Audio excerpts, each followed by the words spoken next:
So another Call of Duty means another year of either complaining or praising the time to kill, and thankfully this year is going to be full of praises for the time to kill within Modern Warfare 3. I've always been of the opinion that time to kill is the most important thing to a Call of Duty experience, and honestly this game kind of proves that for me, and there's a couple reasons why. First of all, it increases the skill gap, which to me is important because I think my skill should matter when playing a Call of Duty multiplayer. I don't want to feel like how good I am at the game has pretty much no difference in whether or not I'm going to win my gunfights, and not even just in terms of like overall skill, but also like just game to game performance as well. Like it should matter how good I'm performing each game in terms of whether or not I'm actually going to win that gunfight. My accuracy should matter. All these things should matter, and they don't really matter when the time to kill is incredibly fast, and thankfully in this game, I do feel like all those things matter. Your accuracy genuinely matters, especially at longer distances.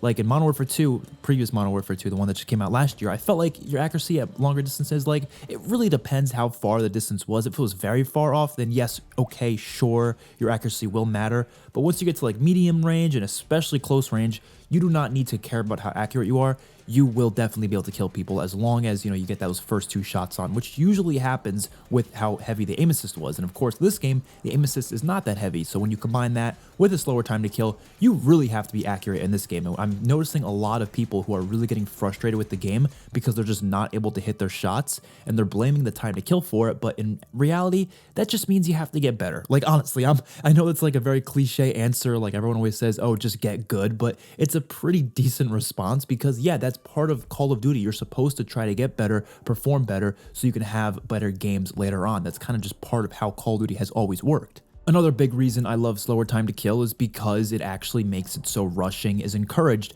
You're not as encouraged to camp and move around the map very slowly. You can run around freely and not really worry about getting like two shot across the map. You can actually do a lot of crazy things, especially with the, increased movement speeds. So when you combine that together, it makes for just some really incredible gameplay and that I'm just really having a blast with.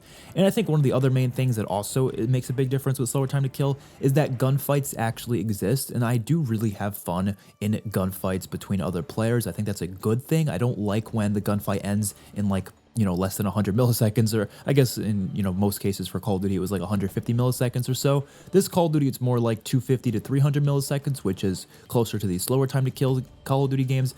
And I think that's fantastic because you actually have situations where you and another enemy are shooting at each other. Some of you are hitting your shots, some of you are not, but you're not instantly dying. So you have that little bit of, a little bit of a gunfight there.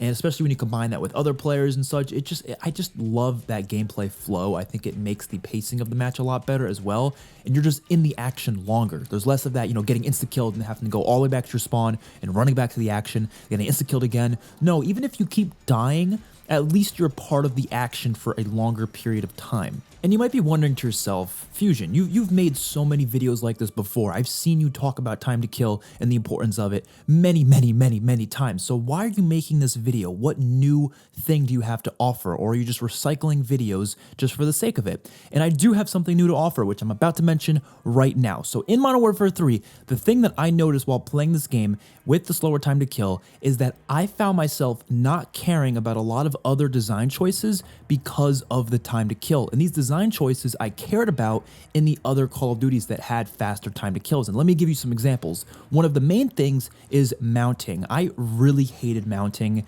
in Modern Warfare 2019, Vanguard, and Modern Warfare 2. It was not available in Cold War, so we didn't get to experience it with that slow time to kill in Cold War. We only got to experience it in those other Call of Duty games that I just mentioned, which all have relatively faster time to kills, especially compared to Cold War and Modern Warfare 3. And I really hated mounting. I hated how it encouraged camping, and I hated how you could just like put up your gun to the mount thing. We can use like any gun in the game. You can use an MP5, you can use whatever it may be, and you can pretty much insta-kill people across the map because time to kill is really short, and of course, you get no recoil when you mount. So when you combine those together, it's just really frustrating, and I don't like that mechanic.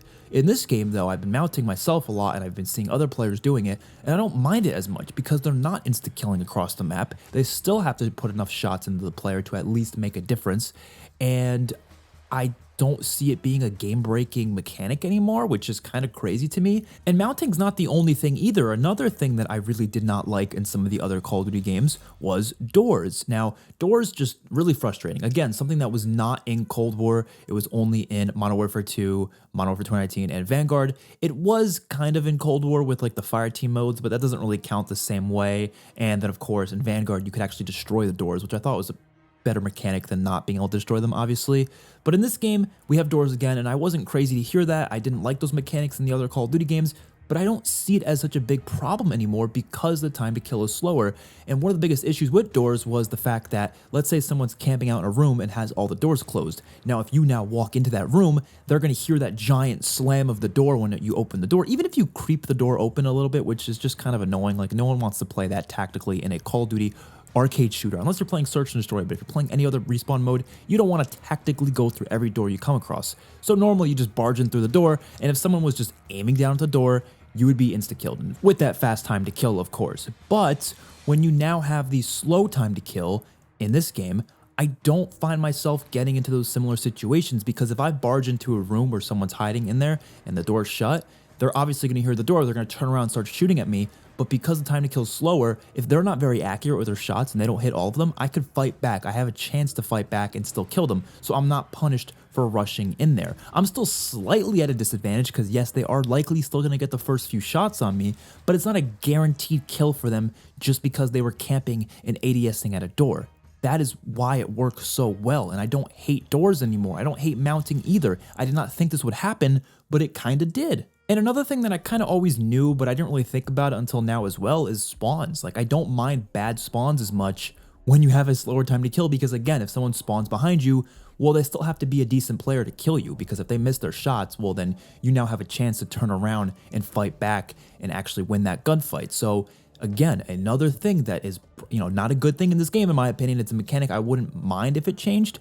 Well, obviously, I want the spawns to be better, no shit, but in general, it doesn't ruin the game as much as it would in a game with a fast time to kill. There's just so many little things like that. I could even talk about map design and just even like the gunsmith and the balance. There's so many things that are not as bad because of the slow time to kill. I will say I do understand that people do have the preference of a fast time to kill, and that's completely fine. You are 100% allowed to have that preference, but I think it's really hard to argue otherwise to these points I made in this video, that of course the skill gap is going to be higher and the overall game pacing is going to be faster when the time to kill is slower. But if you prefer that fast time to kill for whatever reason, I've heard some people say it's more satisfying, which I don't agree with, but if that's how you feel, that's how you feel. I've heard people say, they prefer the realism of it, which again, I don't really think that makes a lot of sense for an arcade shooter. But again, if that's what you prefer, that's 100% okay. Which is why I am hoping that Sledgehammer addresses that and adds a 100 HP playlist for those players. They do have, of course, hardcore, but hardcore's 30 HP. Obviously, these players, they don't want that fast of a time to kill. They just want like somewhat of a faster one.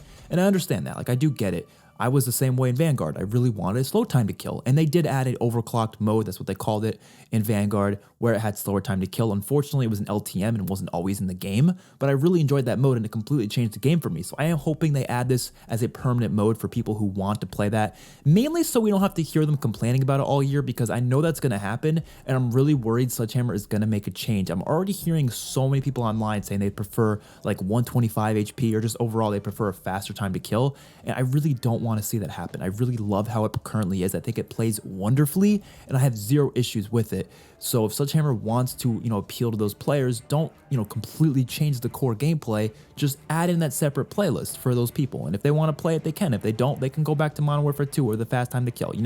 That's the only solution we really have here. So yeah, let me know your guys' thoughts in the comment section below of the time to kill in the Modern Warfare 3 beta. I will be, of course, making a ton of more videos on this beta because I'm really, really enjoying this game. I think it is definitely one of the best multiplayers we've had in a long time.